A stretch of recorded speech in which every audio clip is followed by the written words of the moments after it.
Sevgili dostlar, değerli konuklar, iş dünyasına yön veren fikirleri yerli ve uluslararası konuklarımızla değerlendireceğimiz Fikir Önderleri toplantılarımıza, programımıza hepiniz hoş geldiniz efendim. Evet, gerçekten de Harvard Business Review olarak geçen hafta yaptığımız yayında ufak tiyosunu vermiştik. Haftalık yaptığımız yayınları iki farklı bölüme ayıracağımızı söylemiştik. Geçen hafta odak noktası vardı. Stratejileri onları uygulayanlarla konuşuyorduk. Bu hafta da artık başlayacağımız serimizle birlikte fikir önderlerini, fikir liderlerini sizlerle buluşturuyor olacağız. Bugün çok değerli bir konuğumuz bizlerle birlikte olacak. Wharton İşletme Okulu'nun çok değerli öğretim üyelerinden, insan kaynakları konusunun önde gelen uzmanlarından ve bu sayımızın Harvard Business Review Türkiye olarak bu sayımızın da kapak dosyasına imza atan çok değerli bir hoca Peter Cappelli'yi ağırlayacağız.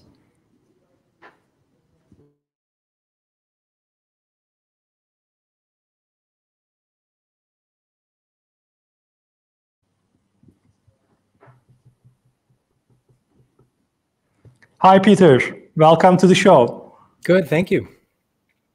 It's good to see you. And I was just saying to the audience that you are also penned our cover story, which is about over-engineering people. So it's great pleasure to see you at the show. Good, thank you. And good evening to everybody. Thank you. Peter, as Harvard Business Review, we have been writing many articles, let me say, for the last 5 years about the big change in HR. Even we have some cover stories about blowing the HR as we know it and bringing a totally new HR perspective. So what is this big change in HR and how do you read this?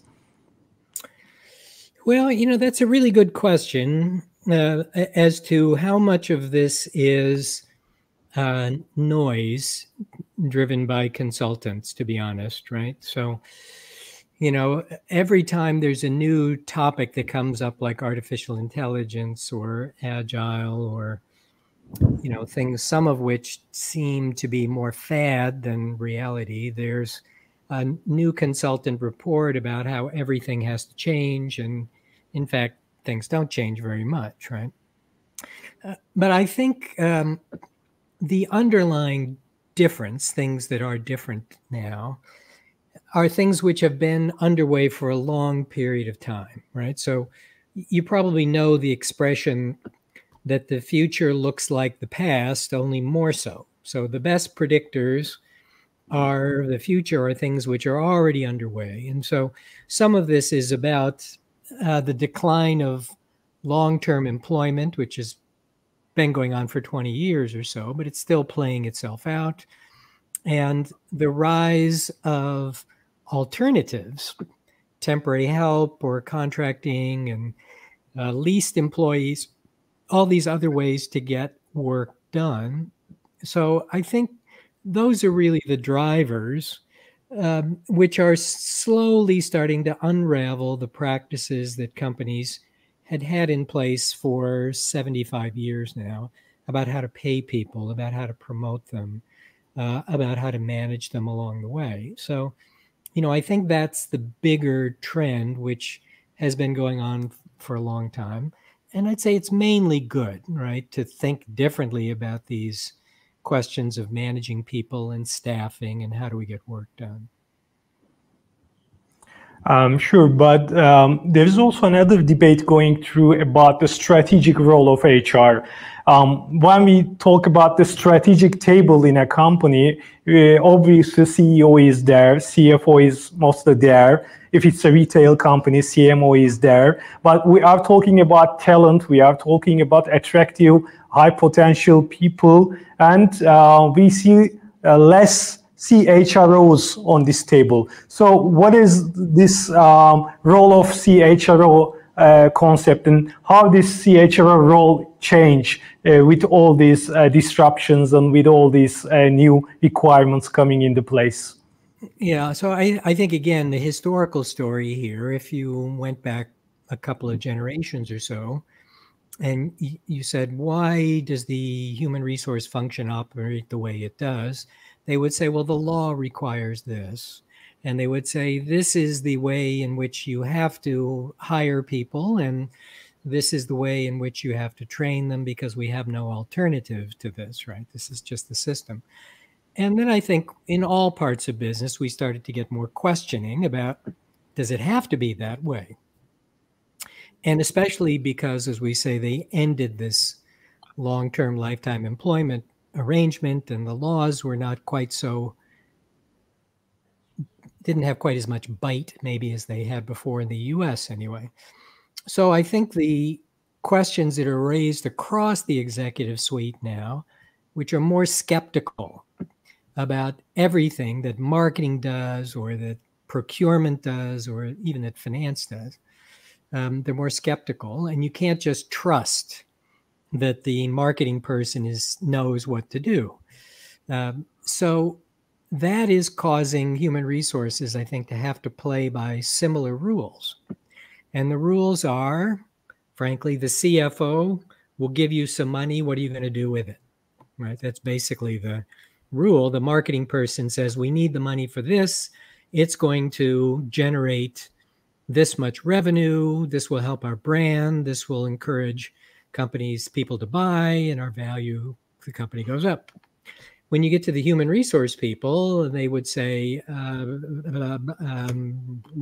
don't know, because they didn't think that way, right? And that's been the big change, I think, is that human resources now has to contribute to the business in some important and clear way, rather than an assumption that this is the only way to do it. Now, this is not anything particularly new. This conversation has been going on for 20 or 30 years now. It has changed a little bit because a generation or so ago, we had a very simple notion of business strategy. And the notion was, it was sort of Michael Porter's view. There were 5 types of strategy, just pick one. And then what should human resources do? Well, then it's pretty simple, just execute that, right? The problem is when that view disappeared, and now companies have strategies which are difficult to articulate. They change all the time. And so now figuring out how to contribute and be, quote, strategic is a very different exercise because we don't have business strategies that are clear anymore. And so the idea of a strategic human resources, it's not clear what that really means, except that we want to contribute to business success, right? So how do we do that? I think the biggest change, which started about 20 years ago, is the recognition that better performers are enormously more valuable. This was the kind of war for talent story. And more importantly now, people quit. And so just getting enough people of the right skills to do the job is a serious business challenge. And all the way up to the top of the C-suite, they know this now, right? That better people matter. And increasingly, because we're not training or developing our people internally, we have to go get them. And so that's why talent is the top issue in human resources. Recruiting is the top issue in talent. And the chief human resource people see that their power is to be basically the top recruiting person for the CEO. And that's the role they want to play, is let me help figure out who the chief marketing officer should be. Let's look within the CFO group and say, what do we have for talent there? And how will we advance these people? So if you look at companies where the human resource function is powerful, that's why they're powerful, because they have attached themselves to that business problem, which is getting the best people and keeping them and making sure that we have the competencies we need to execute whatever business plans pop up, because they're changing all the time. Yeah, that's a really good point to point it out, Peter. And if we are talking about the change in CHRO role or overall HR function, it is also the other dynamic is technology. We have been talking so much about AI, big data analytics, HR analytics. How do you see the impact of these disruptive technologies in HR function? Yeah, no, that is, I think, the one thing which is really quite different now as compared to 10 years ago or even maybe 5 years ago is the belief which comes from the C-suite down, the CEO down, that information technology is and should play some important role for us. The CFOs love software because it's cheap and it promises to replace people.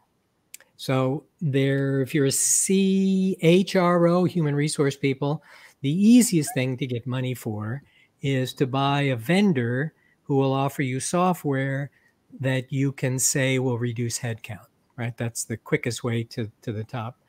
But algorithms in particular are an enormous challenge for human resources because they're enormous opportunities. So when we talk about artificial intelligence, really the only thing that's happening so far is algorithms generated by machine learning, which are used to make prediction devices. And the range of prediction devices is enormous. Who to hire, who to promote, what training program to recommend for this person here, what kind of health plan to recommend to this employee. Anytime we're making anything like a prediction of the future, machine learning-based algorithms are useful, right? Now, the problem is these algorithms are also difficult to work with, right? So you need a lot of data to do them. If you're a small company, forget it. You just can't do it. They build in, if you have historical bias in your data, you will have historical bias in your algorithms, right? The bias is likely less than what you've got right now. So one of the things human resource people have to remember is we're not very good at these decisions right now. We're not good at hiring people. We're not good at figuring out who's going to be promoted and who will succeed. We're not good at most of these decisions. And there are lots of biases in them, and we know that, right? When you move to machine learning, many things get better. You treat all the data consistently, right? So you're not going to get variations hiring manager by hiring manager. This one does not like people from this country. This one likes people from that school. You're not going to get that. But what you will get is if there is a bias, the bias will be across the entire company, right? So if, for example, as we saw in the US, the historical data is biased against women, you're going to see that bias across the whole company. Everybody can spot it. It's likely to get you in big trouble, even though the amount of bias is now probably a lot less, right? So the complications for human resource people are that this is a very different way of making decisions. It is very different than traditional statistics, right? So traditional statistics, which most human resource people are familiar with in hiring, for example, would be, tell us a criteria that you think predicts hires, like personality or IQ, okay? All right, so what we'll do is we will test our candidates, look at their personality, look at their IQ, look at maybe 2 or 3 other things. We would get 4 separate scores. We would give them to the recruiter and the hiring manager, and they would somehow, in their judgment, determine who to hire from that, okay? When you move to machine learning, all that goes away. All that information goes into the machine learning software, including everything else we can think about, right? Your experience as a young child, anything that we think predicts your hobbies, everything goes into that. And what you get at the end of it is one number, one score. And so one of the things that happens is human judgment kind of goes away, right? Because you either believe this algorithm or you don't. And if you say, yes, but this person went to a better school, they'll say, no, the algorithm has already factored that in. And we know to what extent that is predicted before. So human judgment starts to go away, right? So one of the things that means for management, particularly for supervisors, is their power starts to erode. So one of the ways in which companies really operate is the supervisor is the relationship with the company. And supervisors get their work done because they can build relationships with you, they can reward people, they can punish them. But once you move to really using algorithms, all that goes away, right? So for example, you did a great job for us this week. I want to give you a break this next week and give you a lighter schedule, okay? Well, once we move toward algorithms driving schedules, I can't do that anymore, right? And the algorithm might now schedule you to work 3 weekends in a row. And you come to me to complain and you say, what's going on? And I give you the phone number of the software programmer who wrote the algorithm and say, call this guy. I mean, he doesn't know what's going on with it, right? You can't explain the algorithm. So, you know, this is an enormous change moving toward these algorithms. And I think for the most part, human resources is pretty unprepared for what this will mean. And basically when you can use it and when you can't, right? And the vendors are not very helpful on this because they're over-promising things. And often the vendors, the people who are selling it, don't understand that much about how these things work either. So it is a big learning curve to go up, and we have to go up pretty fast. Right. I think it's an issue that we will be discussing more and more in the upcoming years, because I totally agree with you. The innocent value proposition of these kind of technologies is that you can automate many bureaucratic tasks or paperworks, which takes nearly 60% of a HR person. And then you will give her more time to think on strategic things or to focus on more strategic issues. But at the end of the day, it's a learning curve, and you'll never know how it's going to evolve in a positive way, or it will take you down in a negative vicious cycle. And another thing that we are talking about, maybe we should be seeing the learning curve, is the concept of agile working. I think one of the most popular topic in our magazine, which is highly read, is Agile. Anything we write about Agile, really appreciated by our audience.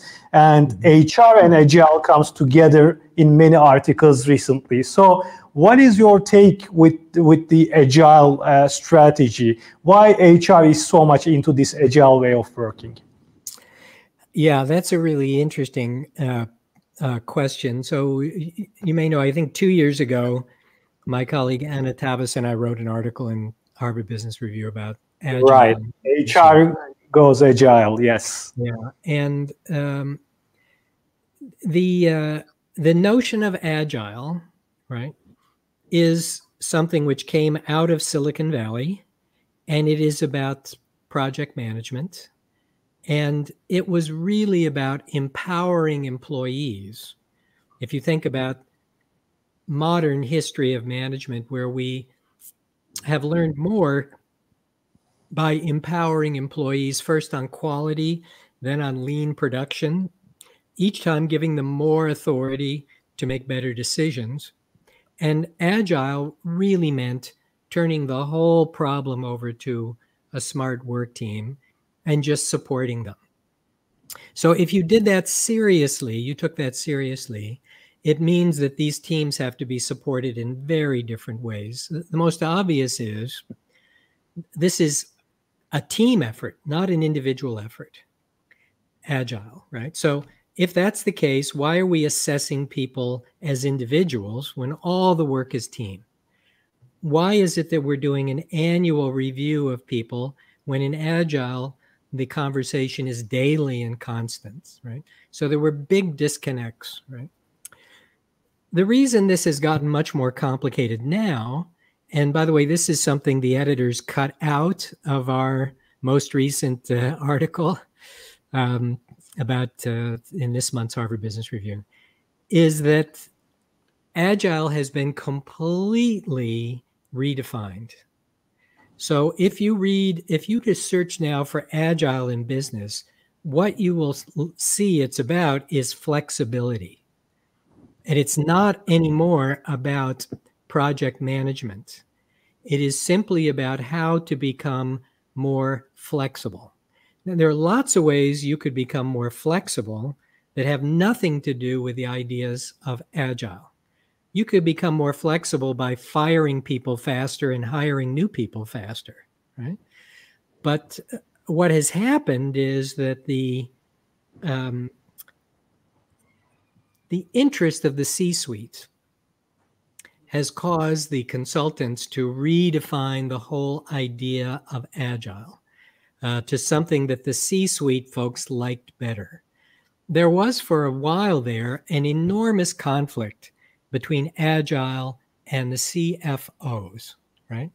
Because the way most businesses run these days, it is based on CFO control and planning, right?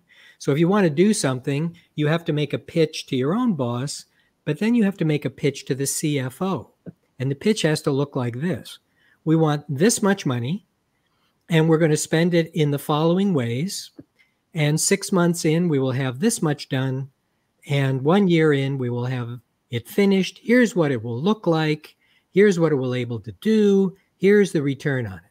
Ta-da. In Agile, real Agile, this is the way it would go.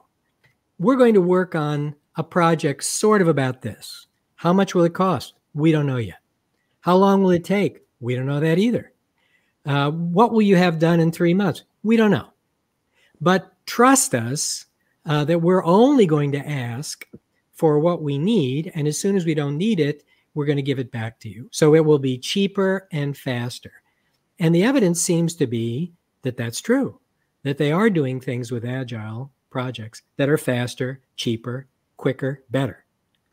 But if you're the CFO, this makes your head explode.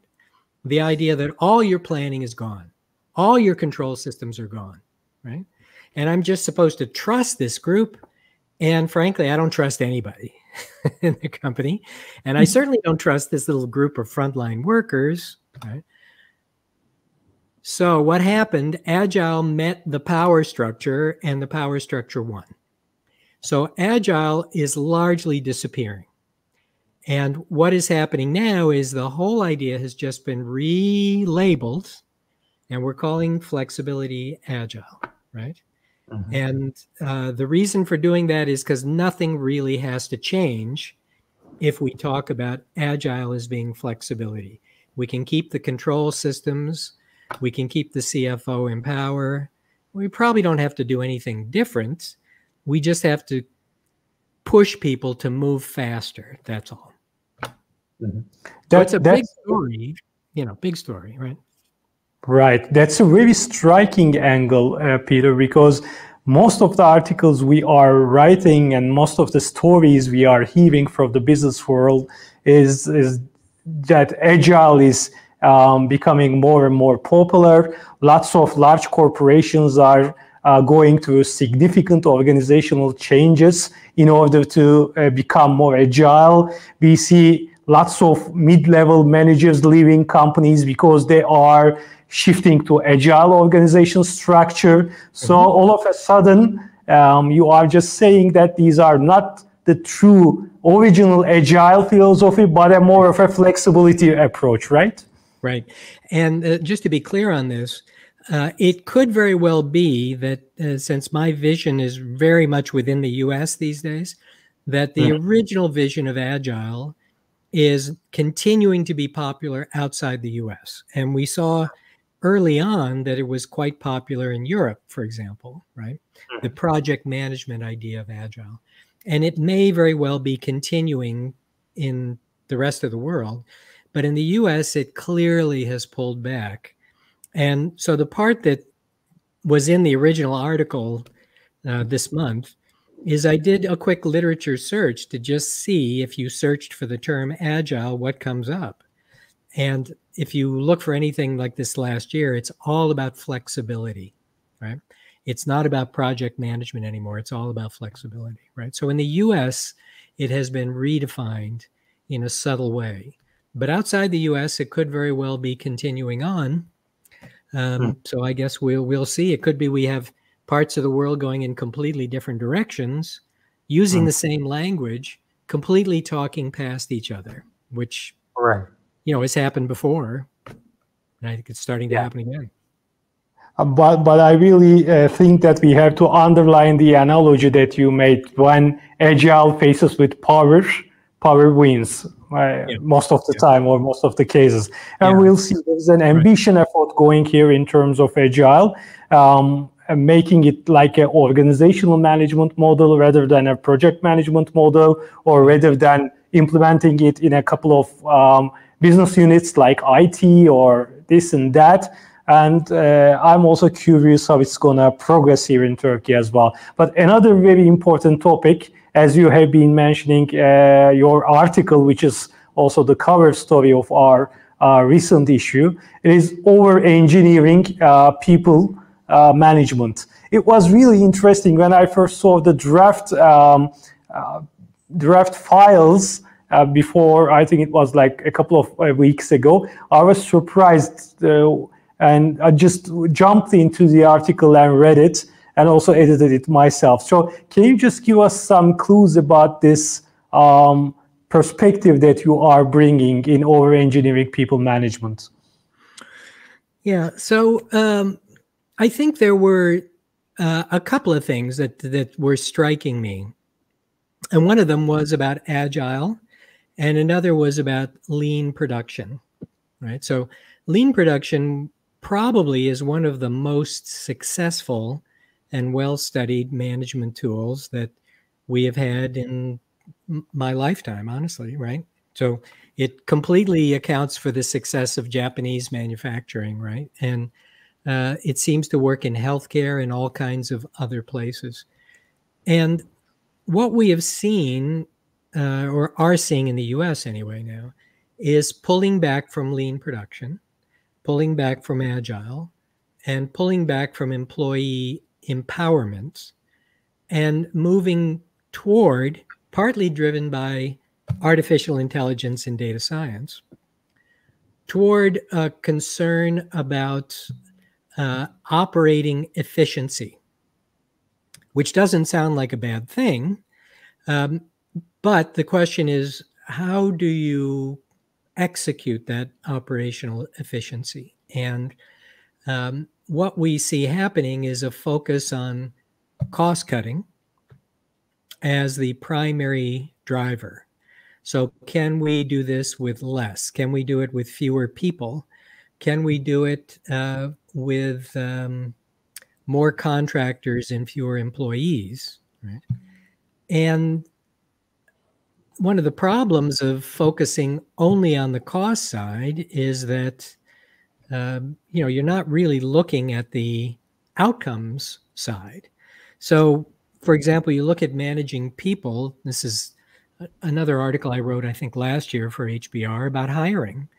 And what you see, this is a stunning thing to me, is at least US companies are all measuring cost per hire. How much does it cost us to hire each person? But they're not measuring whether they get good hires or not. They're only measuring how much does it cost, right? And so when we look at management, it is all about how much does it cost, not does it work. So we have the cost focus, and then we have, partly driven by artificial intelligence interests, could we move to an optimal solution, right? And the optimal solution is an engineering solution, usually, right? And so for your audience members who I'm sure have some historical understanding, and will think back to the rise of scientific management and Taylorism, the original title of this piece was called The Revenge of the Engineers, which frankly I liked much better than the title they came up with, because that's a lot of what's going on. Is one of the things that really surprised me is looking in the US anyway at how many CEOs now have engineering backgrounds, and it's like 1/3. And they're a pretty small group in the population as a whole, but they're a huge group among CEOs. And finance people are also basically in the same mindset of optimizing. And frankly, business school students, including most of ours at Wharton, we teach them optimize, optimize, optimize, optimize all the time. And so the story here really is that this is sort of a return to an earlier generation of theory X thinking, Douglas McGregor's famous division between kind of engineering thinking and management or behavioral thinking, where the latter has, frankly, a better understanding of human nature and psychology, and the former treats employees like other factors of production, right? So what we're seeing is a scaling back of concerns about the behavioral aspects of management, particularly empowering employees, replacing that with algorithms and with optimizing schedules and other sets of information that create an engineering view of optimizing, right? So that's what we're seeing, I think, across at least US business now, is the focus is all on cheaper with respect to managing people. The focus is on inputs rather than outputs because we can more easily measure inputs. That's not a surprise. But we are trying to drive the inputs to zero, and we're not thinking or trying to see what are the outcomes of this.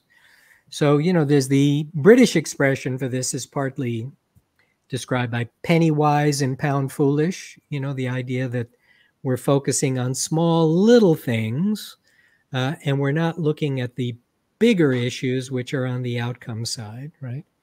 Right. And, you know, the more I started to look at this, the more of this I could see, right? And in fact, partly because of this, I've thought about in the middle of trying to write a book about this, because I'm starting to see this all over the place now, right? This revenge of the engineers playing out in business, right? And organizations of all kinds.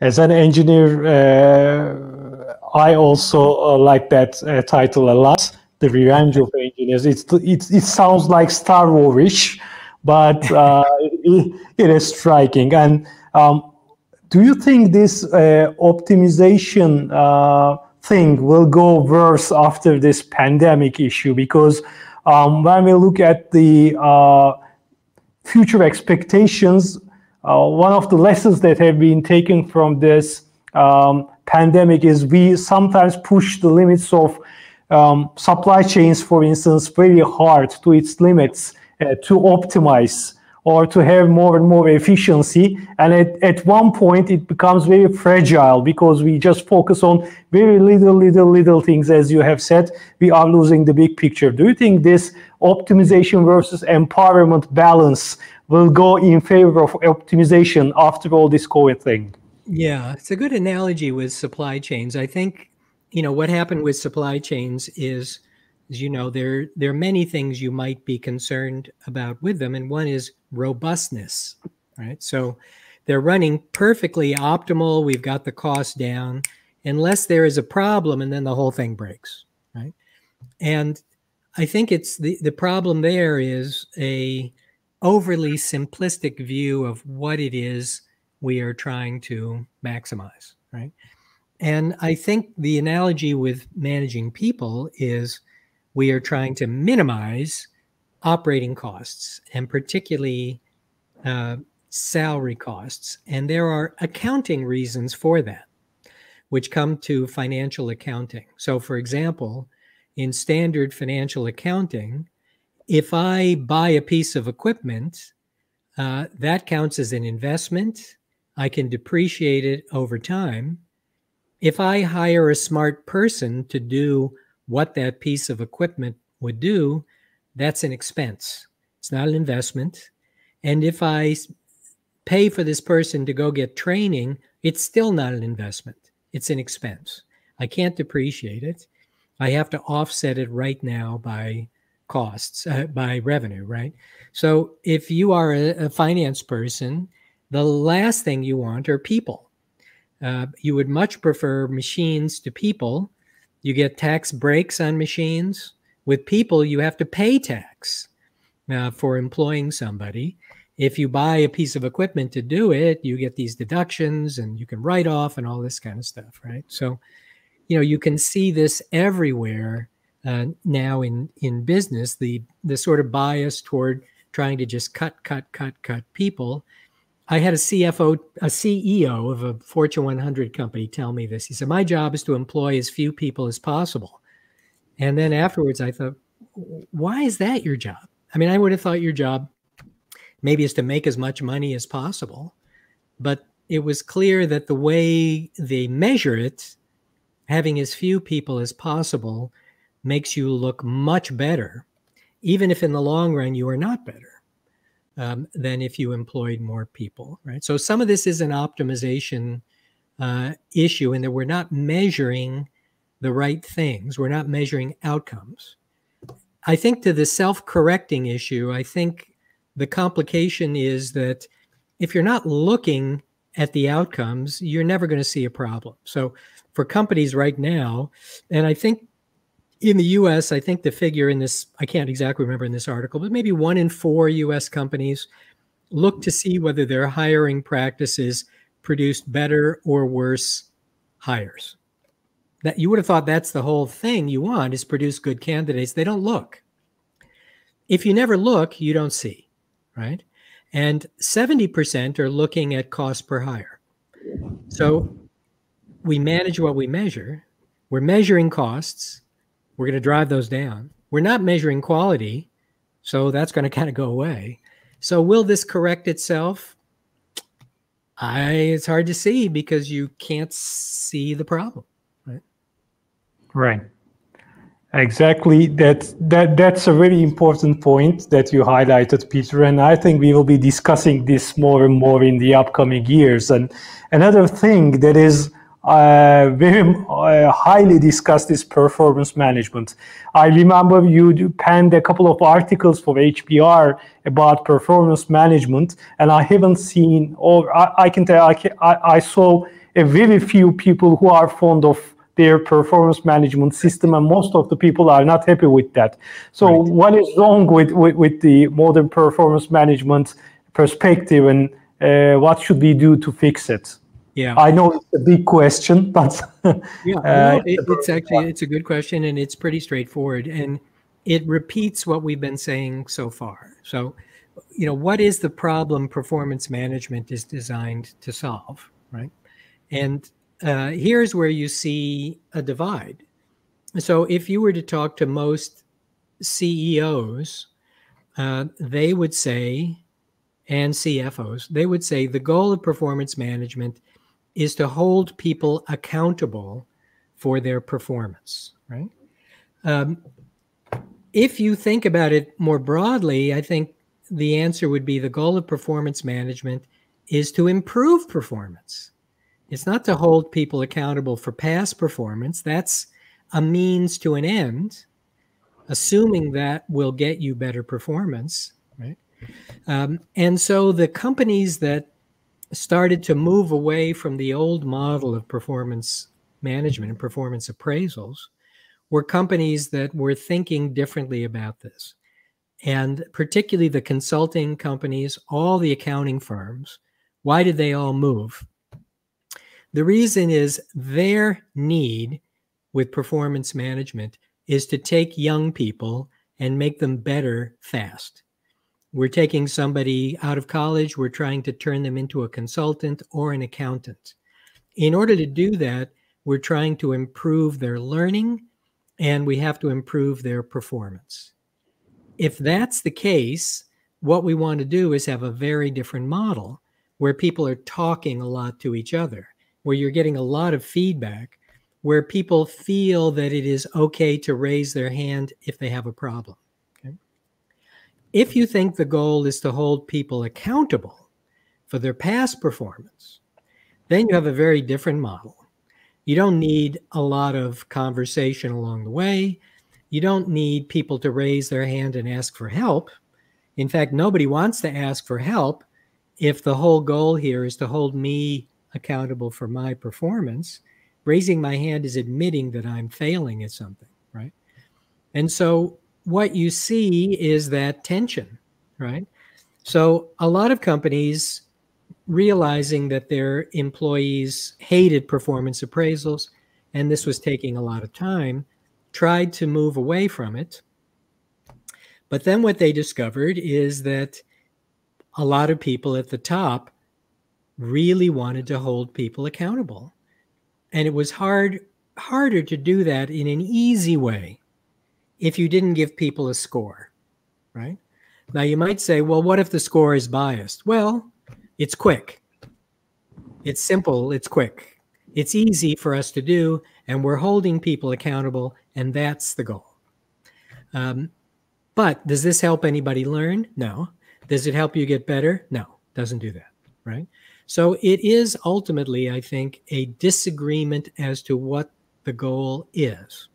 I think if you said to CEOs, well, don't you want people to get better? Yes, of course. We want their performance to improve. Well, how do you do that? By holding them accountable. And then you say, how does that actually work? I get a number at the end of the year, and how does that make me perform better? Well, if you don't perform well, then you get a bad score.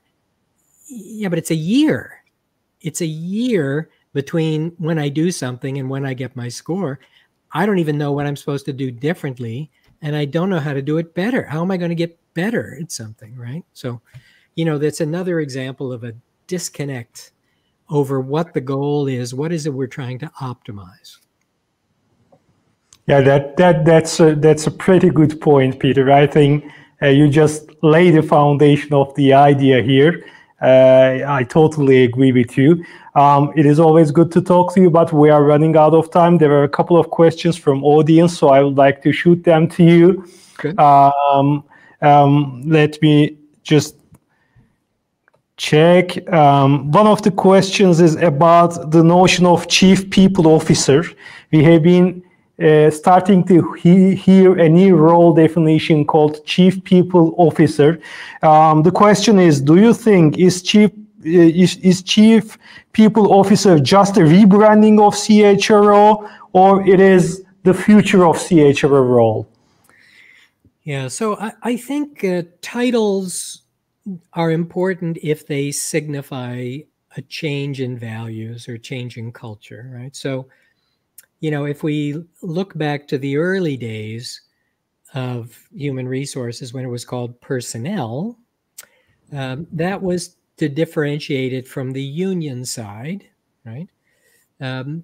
Where things were managed quite differently. The shift from personnel to human resources was supposed to be to signal that this ought to be thought about more like a business, and that you really should be thinking of this, that is managing people, more as about how will this help the business as other resources are.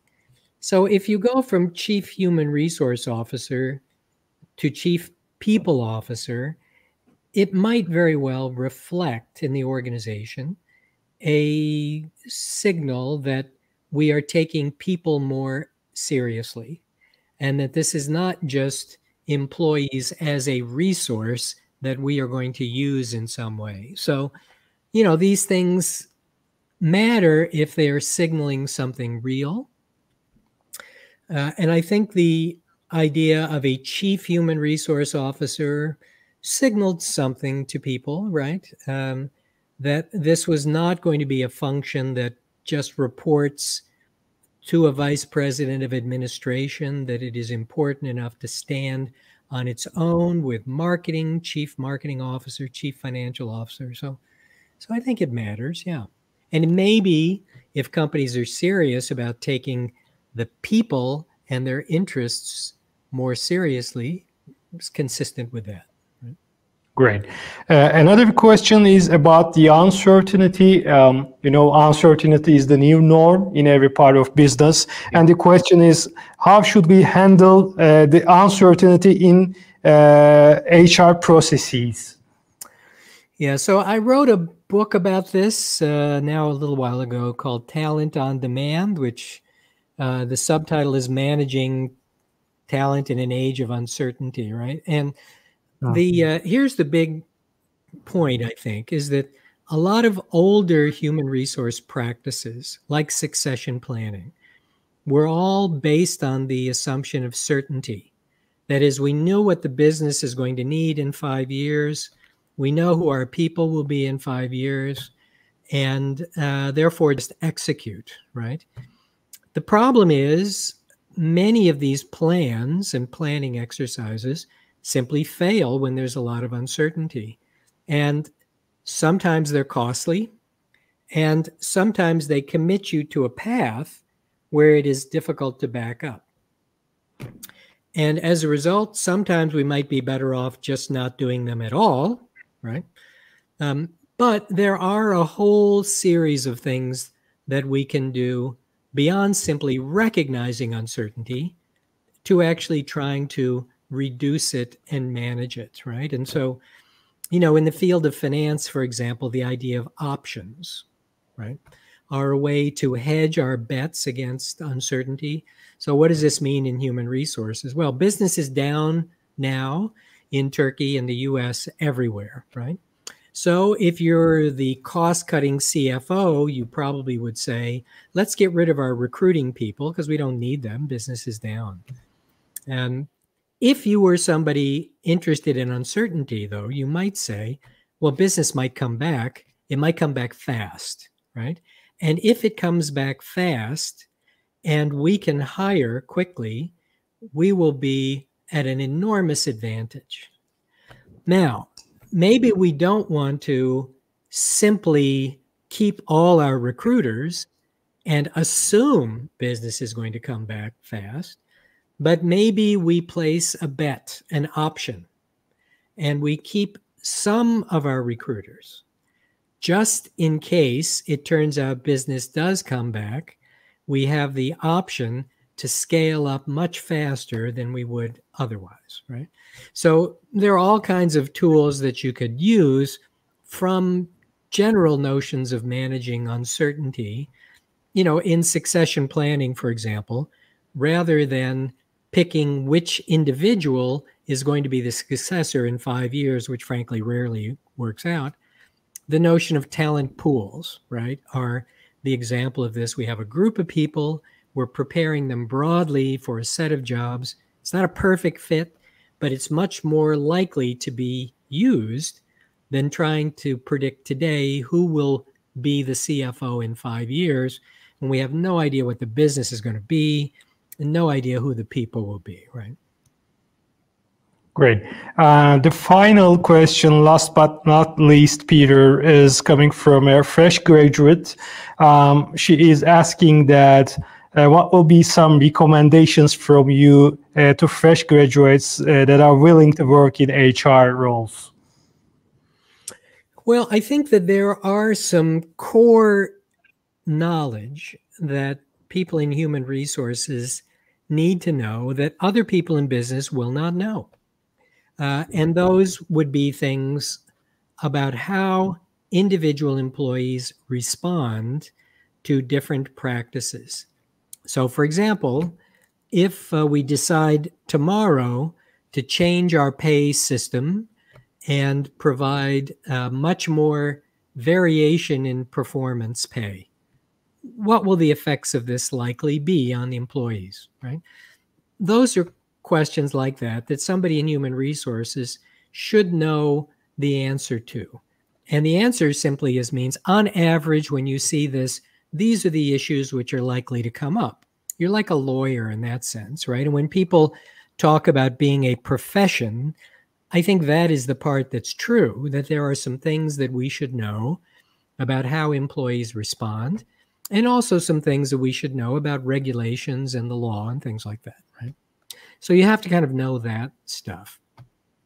But then I think you also have to understand enough about the business, wherever you are, about how the business makes money, how it loses money, and what are the crucial issues in the business that human resources has to support, right? So it's not a bad thing to say that human resources is a support function.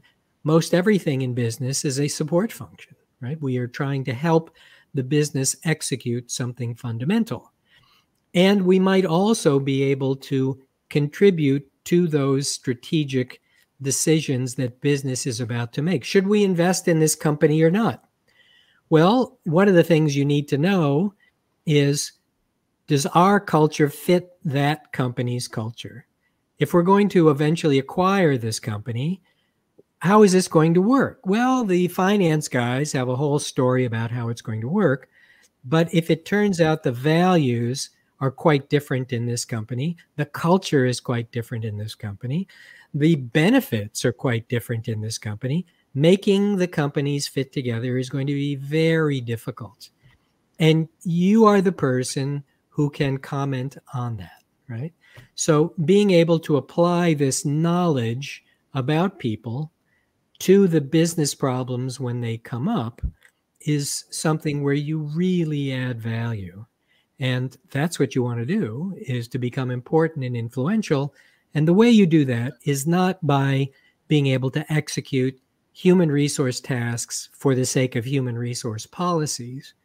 It's being able to execute human resource knowledge to apply it to solving business problems, right? All right, Peter, these are really priceless recommendations. Thank you very much. I think that's all from our side. I can keep on talking to you about these issues for hours and hours, but we are just running out of time. Thank you very much for being with us today and sharing your experiences and wisdom. Really appreciate. Good, my pleasure. And now you can all go to dinner, right? It will be supper then, but thank you very much. My pleasure. Thank you.